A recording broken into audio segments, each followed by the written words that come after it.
विरार येथील नारंगी उड्डाण पुलावर संध्याकाळी सुमारे 4:45 ते 5 वाजण्याच्या दरम्यान भीषण अपघात झाला।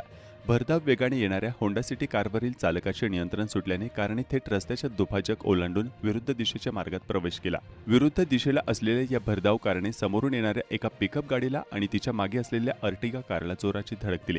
धडक इतकी भीषण होती की दोन्ही वाहनांचे मोठ्या प्रमाणात नुकसान झाले।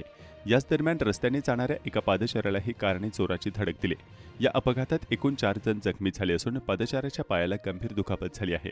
जखमींना तातडीने उपचारासाठी जवळच्या रुग्णालयात दाखल करण्यात आले आहे। अपघातानंतर उड्डाणपुलावर काही काळ वाहतूक कोंडी निर्माण झाली होती। घटनेची माहिती मिळताच पोलीस आणि वाहतूक विभागाचे कर्मचारी घटनास्थळी दाखल झाले असून पुढील तपास सुरू आहे।